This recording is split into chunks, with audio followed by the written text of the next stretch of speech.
No one would ever choose you. The words echoed through her skull like a death sentence. I have watched you longer than you know. Of all the cruelties she had endured, this night would carve the deepest scar. Tell me honestly, brother, if I release her from my claim right now, would you step forward? Or are you simply wounded that I took what you discarded? She had never shifted. Not once in 23 years. The prince abandoned her before the entire kingdom.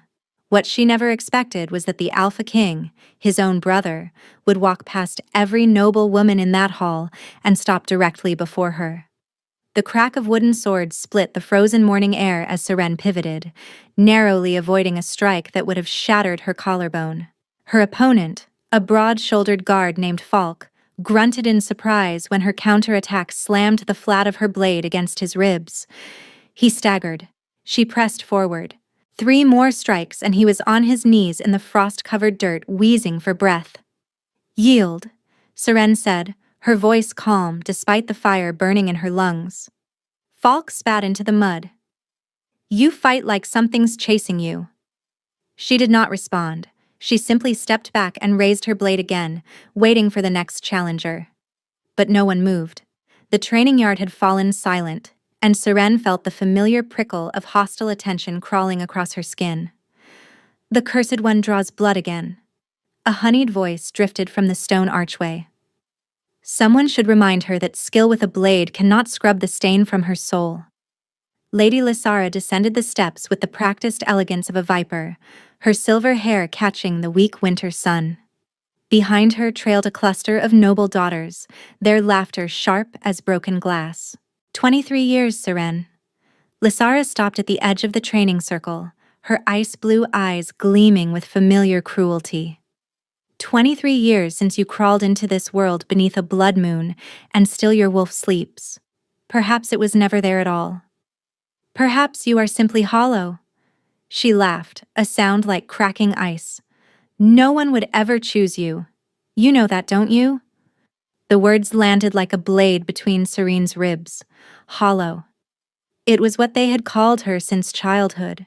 Born under the crimson moon, a sign of calamity, her wolf had never stirred. Not a whisper. Not a flicker. While other children shifted for the first time at 12 or 13, Seren remained trapped in her human skin, an aberration in a kingdom of wolves. My wolf does not determine my worth, Seren said, sheathing her sword with deliberate slowness, as the guard bleeding at my feet can confirm. Lysara's smile flickered, a crack in the porcelain mask, before settling back into place. A sword cannot warm your bed, dear. And it certainly will not make Prince Theron see you as anything more than a passing amusement. The blow struck exactly where it was intended. Seren felt the impact somewhere beneath her ribs, in that guarded place she had fortified with years of silence and swallowed tears. Excuse me. She turned her back on Lysara before her expression could betray her. Some of us earn our place here with effort, not bloodlines. She walked away without waiting for a response, her boots crunching against the frozen ground, her heart pounding a rhythm of rage and shame. The castle corridors swallowed her whole.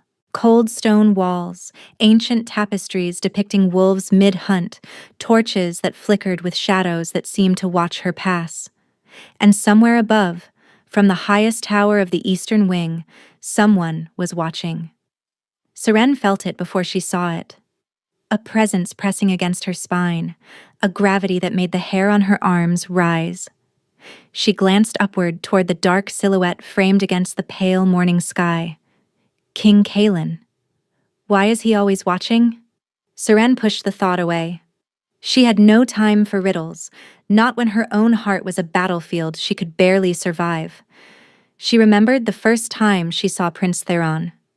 She had been 11 years old, freshly orphaned, dragged to the castle by soldiers who called her cursed under their breath. Her parents had died defending the northern border, heroes who left behind a daughter no one wanted to claim. That day, Seren had been scrubbing floors in the servants' wing when Theron walked past. He was 12, golden-haired, with a smile that made the kitchen maids blush and stammer. He had stopped, looked down at her mud-streaked face, and laughed. "You missed a spot," he had said, pointing at a clean tile with mock seriousness.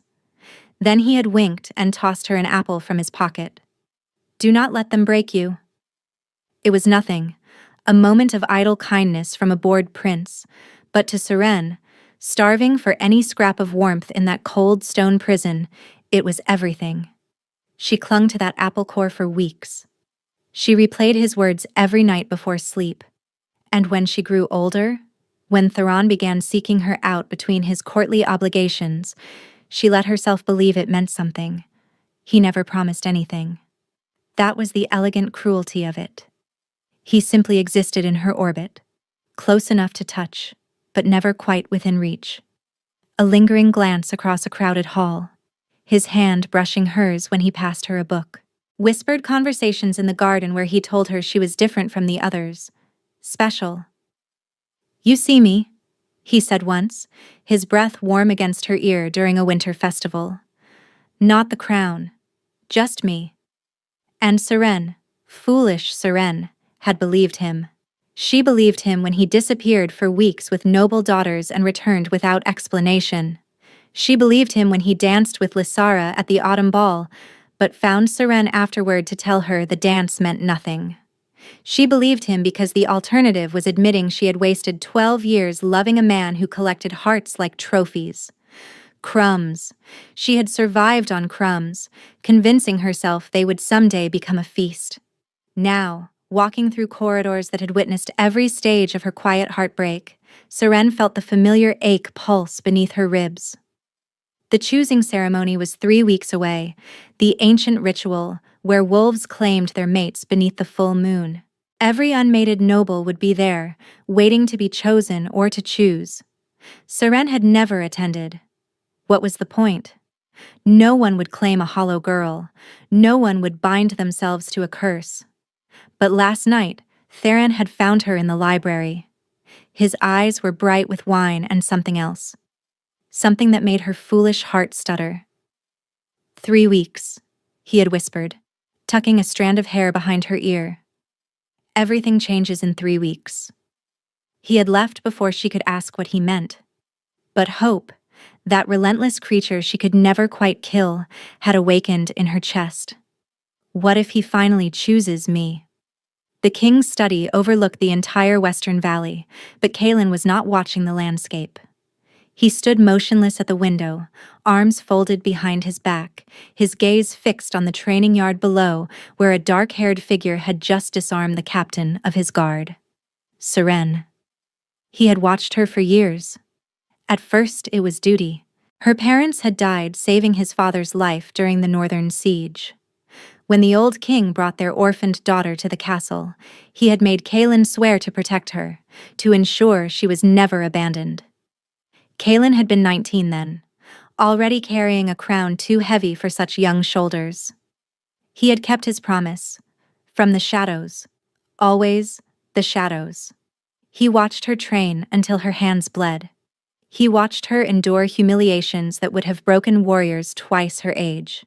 He watched her rise, again and again, when anyone else would have surrendered to despair.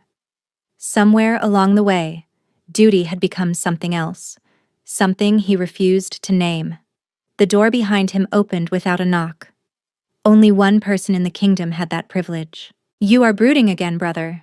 Theron strolled into the study, plucking a grape from the silver bowl on Kaelin's desk. "It is unbecoming for a king." "And you are hungover again."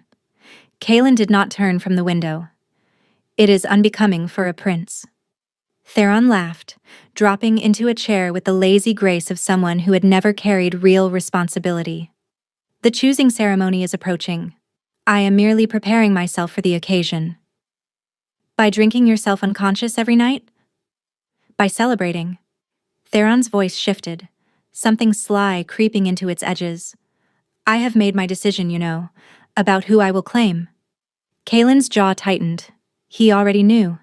He had seen the way Theron circled Seren, the way he kept her hoping with carefully measured attention. And he had seen the pattern before, with other women Theron had grown bored of once the chase ended. "Have you?" Kaelin said flatly. You disapprove? The king finally turned, his gray eyes unreadable. I think you do not know your own mind.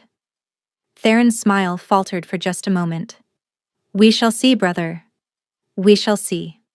He left the way he came, careless and confident. And Kaelin returned his gaze to the window, to the girl still training in the yard below. You deserve someone who is certain of you. But it was not his place to say. The great hall of Valdros had never looked more magnificent. Crystal chandeliers hung from vaulted ceilings, their light fracturing into 1,000 rainbows that danced across marble floors. Silver banners bearing the royal crest rippled in the warmth, rising from braziers positioned along the walls. Musicians played from the upper gallery, their melodies weaving through the hum of conversation and clinking glasses. The moon fireball was the traditional prelude to the choosing ceremony, a celebration where unmated wolves displayed themselves like jewels waiting to be claimed. Every noble family in the kingdom had sent their daughters, draped in silks and glittering with ambition. Seren felt like a crow among peacocks. Her dress was borrowed, a deep midnight blue that Mira, one of the kitchen servants who had always been kind to her, had altered from a cast-off. It was simple compared to the elaborate gowns surrounding her, but it fit well. And when Seren had looked in the mirror earlier, she had almost not recognized herself. You look like you are waiting for execution. A dry voice cut through her thoughts. Seren turned to find a young woman standing beside her, unremarkable in appearance, but with eyes that missed nothing. She held 2 glasses of wine and offered one to Seren without asking if she wanted it. Orena, the woman introduced herself. Distant cousin to someone important enough that I received an invitation, insignificant enough that no one remembers my name.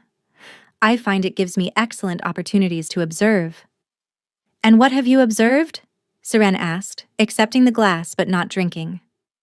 That you have been staring at Prince Theron for the past 20 minutes? Orena tilted her head, studying Seren with unsettling directness. And that he has been staring at you. Seren's heart stumbled.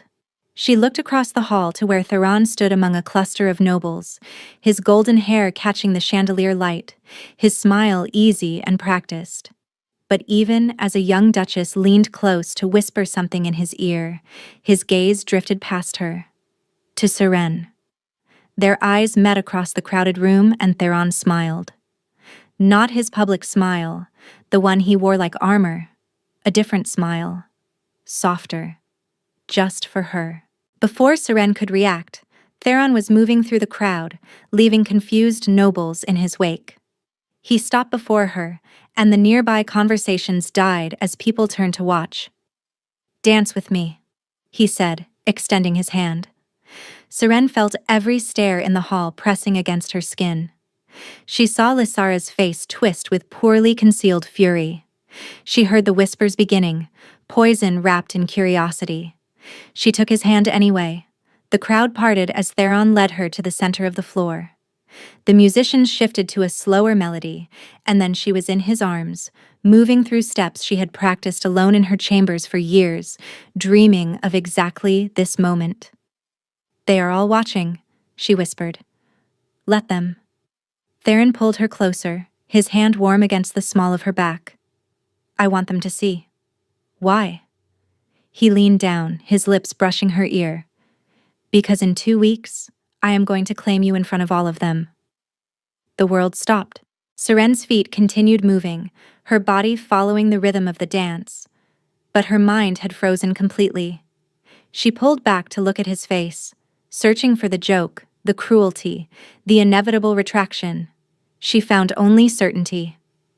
You cannot be serious, she breathed. I have never been more serious. Theron's hand tightened on hers. I know I have made you wait. I know I have not always been what you deserved. But I am ready now, Seren. I choose you. Tears burned behind her eyes. 12 years of longing, of hoping, of convincing herself she was foolish to dream. And now, finally. I will announce it formally next week, Theron continued. But I wanted you to know first. I wanted tonight to be ours. The music swelled. Seren let herself be swept along, let herself believe. Let the joy she had denied herself for so long finally crack through her defenses. She did not notice King Kalen watching from the shadows near the throne. She did not see the expression on his face, something between resignation and quiet devastation. And she did not see the ornate carriage pulling through the castle gates at that very moment, bearing a passenger whose arrival would change everything. Lady Ravenna Ashford arrived at Valdros like a storm wrapped in silk. Seren first saw her the morning after the ball, crossing the courtyard in a traveling cloak of deep crimson that made her look like a wound against the gray stone. Her hair was black as a raven's wing, her features sharp and striking, her every movement calculated for maximum impact. "Who is that?" Seren asked Mira, who had come to deliver breakfast to her small chamber. Mira's round face tightened. "Lady Ravenna, daughter of Duke Ashford from the eastern provinces." She lowered her voice. "They say she has left 3 broken engagements in her wake. Lords, all of them, who were besotted 1 month and ruined the next. Why would she come here?" "The choosing ceremony." Mira set down the tray, her eyes troubled. "They say she came for the king." Seren felt something cold slither through her stomach, though she could not explain why. The king was not her concern. Theron was her future now. But as the days passed, Ravenna's target became increasingly unclear. She appeared everywhere. In the gardens when Seren walked to training. In the corridors when Seren returned to her chamber. At meals, where she somehow always secured a seat near the royal family. Her laugh rang through the halls, musical and practiced, and her eyes, pale green like sea glass, tracked everything with predatory patience. And she had noticed Theron. Serene watched from her place at the lower tables as Ravenna leaned close to whisper something that made the prince throw his head back in laughter. She watched Ravenna's delicate fingers rest on Theron's arm, watched him lean into the touch instead of pulling away. "She is very good." Orenna materialized beside her, as she always seemed to do. Notice how she never approaches him directly. She lets him come to her, then makes him feel like he is the one pursuing. "He promised me," Seren said, hating how small her voice sounded. "Men promise many things." Orenna's tone held no cruelty, only weary truth. It is what they do when tested that matters.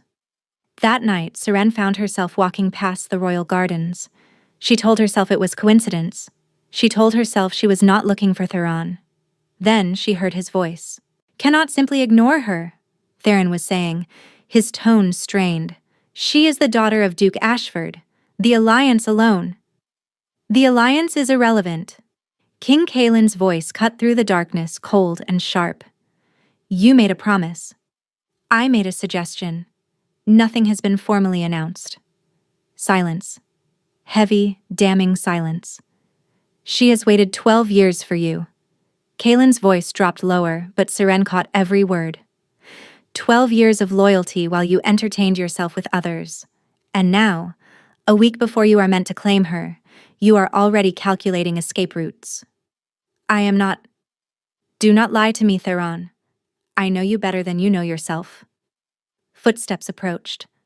Seren stumbled back from the door just as they faded into another direction, and she was left alone with the ruins of everything she had believed. Seren did not sleep that night. She lay in her narrow bed, staring at the ceiling, replaying every word until they lost all meaning. By dawn, her eyes were dry and burning, but she forced herself to rise, to dress, to walk to the training yard as she always did. Routine was armor. Discipline was survival. She was halfway through her morning drills when she felt him approach. "You are dropping your shoulder on the backswing." Seren spun, sword raised, and found King Kalen standing at the edge of the yard. He was dressed simply, dark leather and practical boots, his gray eyes watching her with an intensity that made her skin prickle. "Your Majesty?" She lowered her blade, dipping into a hasty bow. "I did not hear you approach." "You were distracted." He stepped into the training circle, his movements fluid despite his size. "Your form suffers when your mind is elsewhere." Saren tightened her grip on the sword. I am fine. You are lying. No accusation in his voice, only quiet certainty. You heard our conversation in the garden last night. The blood drained from her face. I did not mean to. I know. Kaelin stopped a few feet away, close enough that she could smell pine and leather and something darker beneath, like a storm gathering on the horizon. I also know my brother has given you reason to doubt. He explained nothing. The words escaped before she could stop them, raw with the hurt she had been swallowing all night. No, he would not. Kaelin's jaw tightened. Theron has never been good at facing consequences. He makes promises in the heat of a moment and retreats when reality arrives. Why are you telling me this? For a long moment the king did not answer. His eyes searched her face as though looking for something he was afraid to find. Because you deserve honesty, he finally said. Because you have spent years being fed half-truths and empty gestures, and I cannot stand to watch it continue. Seren felt her chest constrict. He said he would claim me. He said many things. Kaelin's voice softened, and somehow that was worse than coldness. The question is whether he will stand by them when it matters. You think he will not? The silence was answer enough. Seren looked away, blinking against the heat building behind her eyes. She would not cry. Not here. Not in front of him. You are stronger than you know. Kaelin's voice was barely above a whisper now. Whatever happens, remember that. You have survived every cruelty this castle has offered. You will survive this too. He turned to leave, then paused. Seren. Her name in his mouth sounded different than she had ever heard it. Heavier. More careful. You deserve someone who is certain of you. Not someone who wavers when a shinier option appears. Then he was gone, leaving her alone in the frozen training yard with his words echoing in her skull. Someone who is certain. She thought of Theron's easy promises and Kaelin's steady presence. And for the first time she was not sure which one she should believe. The night of the choosing ceremony arrived beneath a moon so full it turned the world to silver. The great hall had been transformed. The chandeliers were dimmed, replaced by hundreds of floating candles that cast dancing shadows across ancient stone. The sacred circle was drawn at the center of the floor in powdered moonstone, its runes pulsing with an otherworldly light that made Seren's skin hum. She stood at the edge of the crowd, her heart hammering against her ribs. The dress she wore was white, trimmed with silver, borrowed again from Mira, who had stayed up 3 nights altering it. Her dark hair was braided and pinned with small crystals that caught the candlelight. She looked, for perhaps the first time in her life, like she belonged among the nobility. But inside, she was fracturing. Theron had not spoken to her in 4 days. He had not sought her out, not sent word, and not even met her eyes across the dining hall. Every time she glimpsed him, Ravenna was nearby, her pale green gaze flickering to Seren with quiet triumph. He will come. Seren whispered the words like a prayer. He promised. The ceremony began. One by one, the eligible wolves were called to the center of the circle to make their claims. Serene watched couples form, some expected, others surprising, each union sealed with clasped hands and formal declarations. The crowd applauded politely, their smiles calculated, the entire ritual a political dance disguised as romance. Then the herald's voice rang out. Prince Theron Valdros, second heir to the throne, step forward to make your claim. Seren's breath stopped. Theron walked to the center of the circle, his golden hair gleaming, his posture perfect. He looked like a painting come to life, every inch the prince she had loved since childhood. She stepped forward. It was what they had discussed, what he had promised. She felt the crowd's attention shift to her, heard the whispers begin, saw Lysara's face twist with anticipation of her humiliation, but Seren kept walking. 12 years. She had waited 12 years for this moment. Theron saw her approaching. Their eyes met across the sacred circle, and he looked away. This cycle, Theron's voice rang clear through the silent hall. I claim no one. The words struck her like a physical blow. Seren stopped. Her feet simply ceased to move, rooted to the moonstone floor as though the runes themselves had trapped her. The silence that followed was absolute, a void where her heartbeat should have been. Perhaps at the next ceremony, Theron added, still not looking at her, when I have had more time to consider. More time. The whispers started. Then the murmurs. Then the poorly concealed laughter from those who had always known this would happen, who had been waiting for the hollow girl to finally be exposed. Seren could not move, could not breathe, could not do anything but stand there, frozen in the center of 100 staring eyes, more naked than she had ever been in her entire life. She saw Ravenna's smile, sharp and satisfied. She saw Lysara's hand pressed to her mouth in mock sympathy. She saw Irena's face, pale with genuine pity. And she saw King Cailan. He sat on the throne at the back of the hall, motionless as carved stone. But his eyes were fixed on her, and in them she saw something that cut through her humiliation like a blade. Fury. Absolute, barely contained fury. Seren tried to step back, tried to find the strength to turn and flee, to escape before the last fragments of her dignity crumbled completely. Then Cailan moved. The king rose from his throne, and the hall fell instantly silent. He descended the dais steps with slow, deliberate strides, each footfall echoing against the stone like a drumbeat. His face was carved granite, but his eyes burned with something that made the nearest nobles shrink away. He walked past the elders, past the counselors, past his own brother who had gone pale as fresh snow, and he stopped directly before Seren. The entire kingdom held its breath. Cailan's gray eyes held hers, and in that moment, Seren forgot about the crowd, about Theron, about every humiliation she had ever endured. There was only him. Only the impossible intensity of his gaze. Only the question written in every line of his face.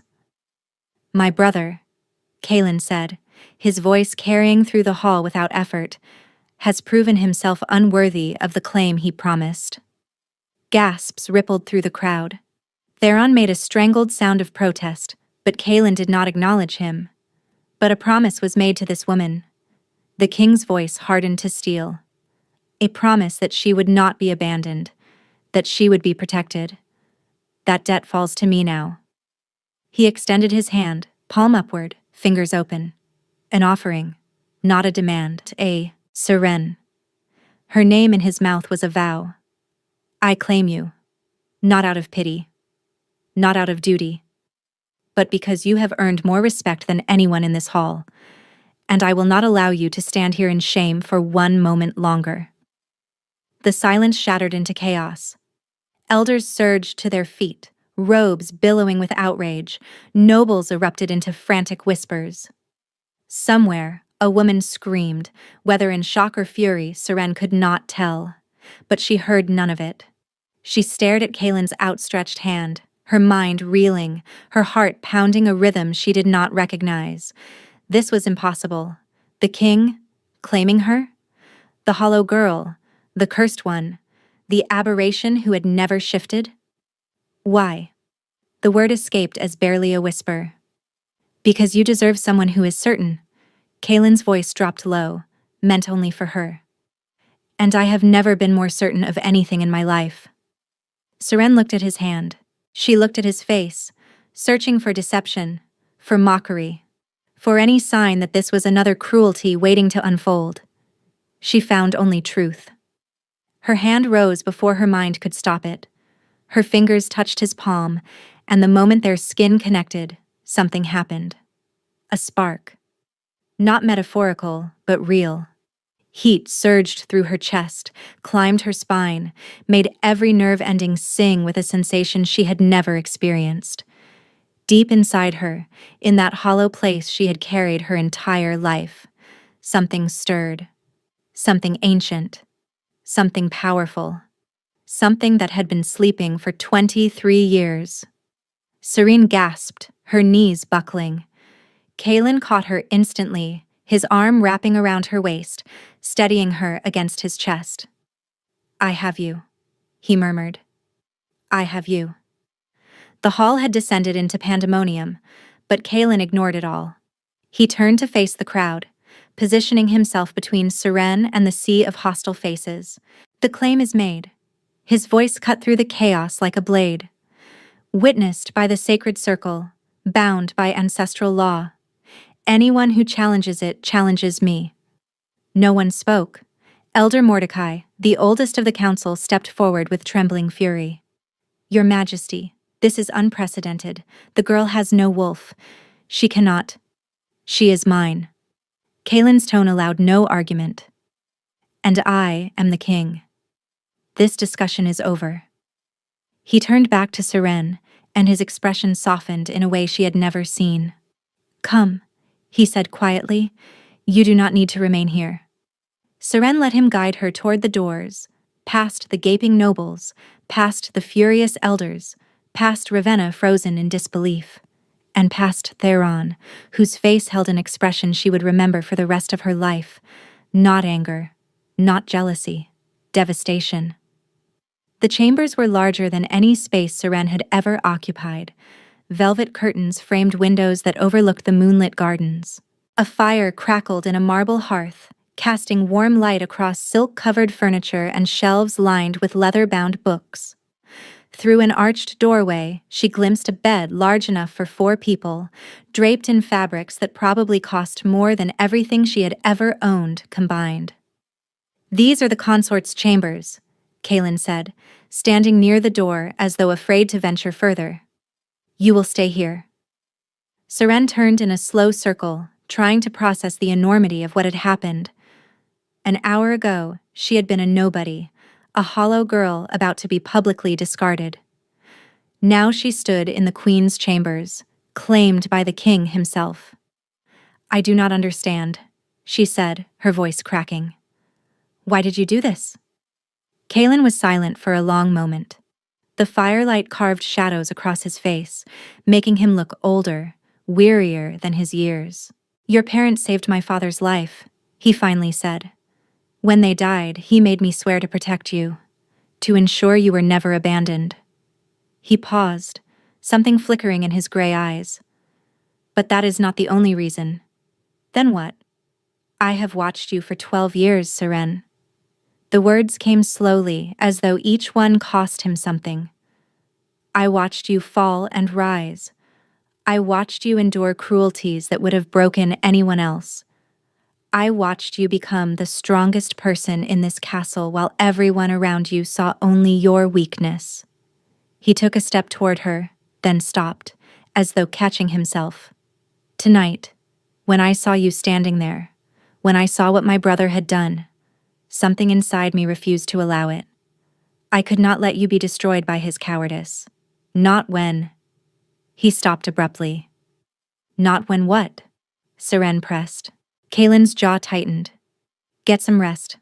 Tomorrow will be difficult. The council will demand explanations, and there will be consequences to navigate." He turned toward the door, but Seren's voice stopped him. "You felt it too." It was not a question. "When our hands touched, you felt something." The king stood motionless, his back to her, his shoulders rigid with tension. "Yes," he said quietly. "I felt it." Then he was gone, leaving Seren alone with questions she did not know how to answer. Dawn had barely broken when the shouting began. Seren heard it through the walls of her new chambers, muffled but unmistakable. 2 voices, both male, both furious.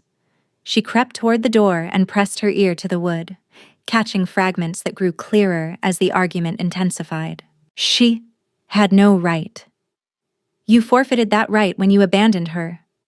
She was mine. She was never yours." Kalen's voice, cold as winter steel. "You kept her hoping for 12 years without ever intending to follow through. That is not love, Theron. That is cruelty." "And what you did was better?" Theron's voice cracked with rage. "Swooping in like some savior, claiming her in front of everyone? You humiliated me. You humiliated yourself." A pause, heavy with contempt. And you humiliated her. I simply refused to let it stand. You wanted her. Theron's accusation rang through the corridor. Admit it. You have wanted her for years, watching from your tower like some lovesick. Careful, brother. Kaelin's tone dropped to something dangerous. There are lines even you should not cross. Tell me honestly, then. Theron's voice turned bitter, mocking. If I release her from my claim right now— oh wait, I never made one. But if you release her from yours, would I step forward? Is that what you want to know? Or are you simply wounded that I saw through your noble act? Silence stretched, taut as a bowstring. The question, Kaelin said slowly, is whether you would claim her because you want her, or because your pride cannot stomach that I did. Tell me, Theron. If I withdraw my claim this very moment, would you step forward? Or is your pride simply bruised? No answer came. That is what I thought. Footsteps approached the door. She deserves someone certain. You have never been certain of anything in your life except your own reflection. The door handle turned. Seren stumbled backward just as it swung open. Theron stood in the doorway, his golden hair disheveled, his eyes wild with an emotion she could not name. Behind him, Kaelin watched with cold fury. Seren. Theron stepped toward her. Tell him this is not what you want. Tell him you were waiting for me. She stared at the man she had loved for 12 years. The prince who had fed her crumbs while feasting elsewhere. The coward who had left her standing alone in front of the entire kingdom. I was waiting for you, she said slowly. For 12 years I was waiting. And you left me there, Theron. You looked at me and walked away. I needed time. You needed an escape. Seren felt something shift inside her, some final chain breaking loose. And you found one? So do not stand here now pretending you wanted me. You never wanted me. You wanted me to want you. Theron's face crumpled. For a moment he looked like the boy who had tossed her an apple all those years ago, lost and uncertain. Then his expression hardened. You will regret this, he said. Both of you. He stormed past Kaelin, disappearing down the corridor. The king watched him go, then turned to Seren. Are you all right? She was trembling, she realized, her whole body shaking with the aftermath of finally saying what she had swallowed for over a decade. I think so, she whispered. I think I finally am. The weeks that followed were unlike anything Seren had ever experienced. She attended council meetings at Kaelin's side, silent but present, watching how he navigated the treacherous waters of politics with patience and precision. She took meals at the royal table, enduring the barely concealed hostility of nobles who resented her elevation. She trained in the yard each morning, her skills sharper than ever now that she had something besides heartbreak fueling her blade. And through it all, Kaelin was there, not hovering, not controlling, simply present. A steady warmth at the edge of her awareness, always close enough to reach if she needed him. He asked nothing of her, made no demands on her time or her body. When evening came, he walked her to her chambers, bid her good night at the door, and retreated to his own rooms with the discipline of a man who had learned to want without taking. It was driving Seren slowly insane. You are staring again, Orenna observed one afternoon. They sat in the library, books spread before them, though neither had turned a page in an hour. I am not staring. You are staring at the door he walked through 10 minutes ago. Orenna's lips twitched. You have been doing it constantly since the ceremony. Seren felt heat climb her cheeks. I do not know what I feel. Yes, you do. Orenna closed her book. You are simply afraid to admit it because your heart was broken so recently. But Seren, the way that man looks at you, how does he look at me?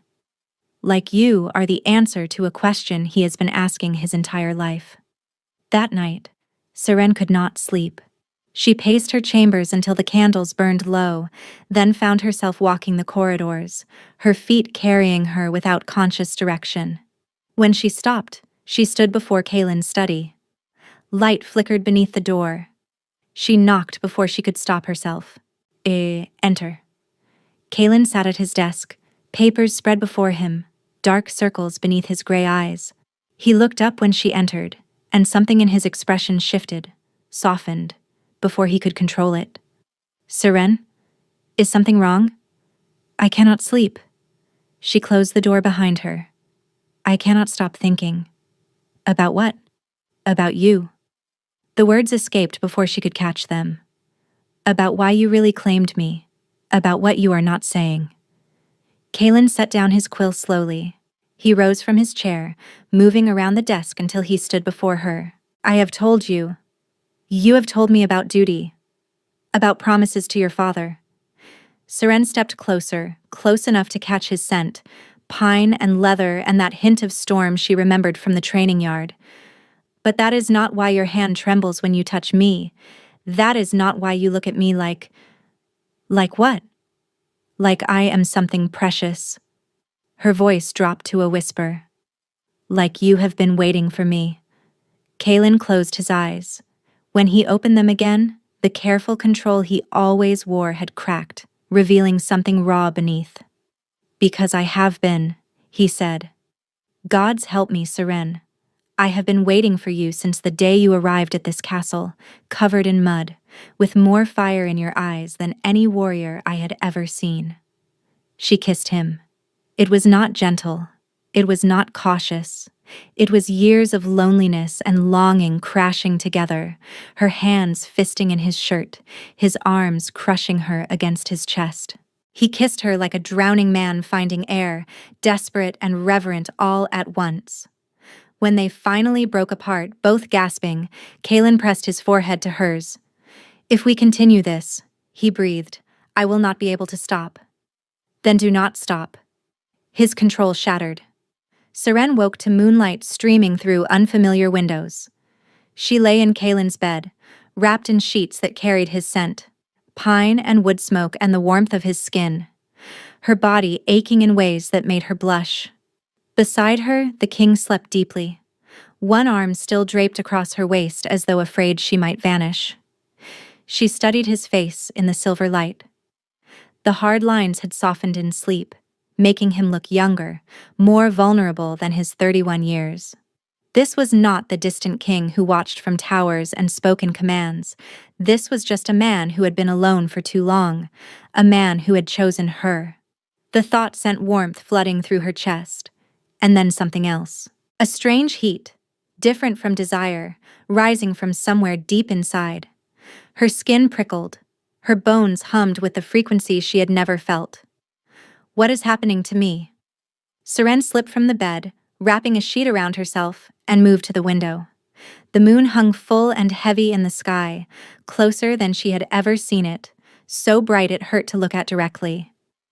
And when she looked at it, something inside her answered. A pulse. A recognition. A call she had been deaf to her entire life suddenly ringing clear as a bell. Pain lanced through her spine. Serene gasped, doubling over, her hands bracing against the windowsill. Fire raced through her veins, not burning but transforming, reshaping, awakening. Seren. Kalen was beside her in an instant, his hands gripping her shoulders, his eyes wide with alarm. But when he saw her face, his expression shifted to something else entirely. Wonder. Your eyes, he breathed.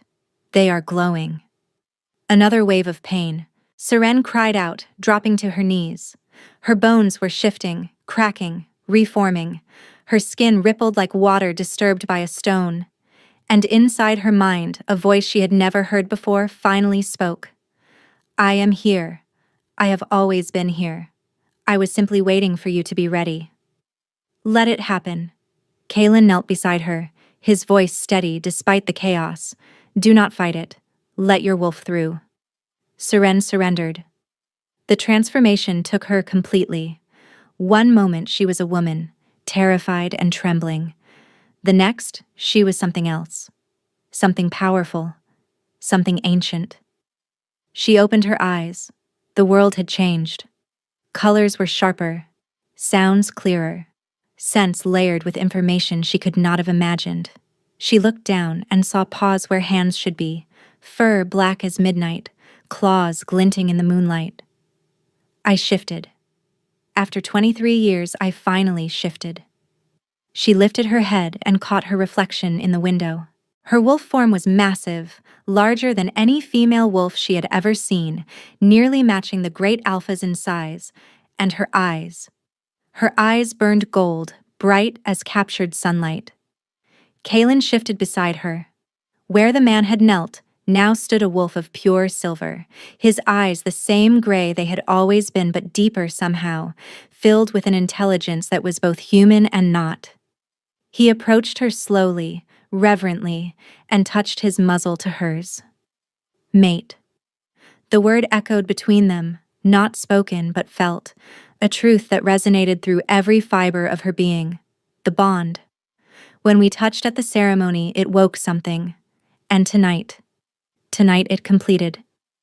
Seren felt it now, the connection between them, a golden thread linking her soul to his. She could feel his emotions as clearly as her own, wonder, joy, and a fierce, protective love that stole her breath. She shifted back without meaning to, the transformation smoother this time, and found herself human again, kneeling on the cold floor. Kaelin shifted with her, immediately wrapping his arms around her trembling body. "You are a true wolf," he murmured against her hair. "You always were. It was simply sleeping, waiting for the bond to wake it. I do not understand." Tears streamed down her face. Why now? Why after all these years? Kaelin pulled back to look at her, and his gray eyes shone with something like reverence. Some wolves need their mate to awaken fully. His thumb brushed the tears from her cheek. "Your wolf was not absent, Seren. She was waiting. Waiting for me. Waiting for this." Seren laughed, a broken sound halfway between joy and disbelief. All those years they called me hollow, and I was just waiting for your other half. Kaelin kissed her forehead. "And now, you never have to wait again." The council chamber fell silent when Seren entered at Kaelin's side. She wore black and silver now, the king's colors, her dark hair swept back to reveal the mark that had appeared on her neck overnight. A crescent moon, the symbol of a completed mate bond, visible for all to see. Elder Mordecai rose from his seat, his face already twisting with prepared objections. "Your Majesty, the council has concerns regarding..." "The council's concerns are noted and dismissed." Kaelin guided Seren to the chair beside his throne, a seat that had sat empty for a decade. "My mate has something to show you." Seren stood before them, the same men who had spent years dismissing her, the same nobles who had wagered on her failure, and the same elders who had declared her unworthy of their king. She let the shift take her. It was easier now, almost effortless. One breath she was human, the next she stood before them in her wolf form, midnight black and massive, her golden eyes sweeping across their stunned faces. The silence was absolute. Then old Varen, the keeper of bloodline records, stumbled forward, his ancient face drained of color. He fell to his knees, not in a bow, but in shock. "Impossible," he whispered. "The gold eyes, the size, the mark." His voice cracked. "She carries the blood of the first pack." Chaos erupted. Seren shifted back, and Kaelin's hand found hers immediately, anchoring her as the room dissolved into frantic whispers. The first pack was legend, the original wolves from whom all bloodlines descended.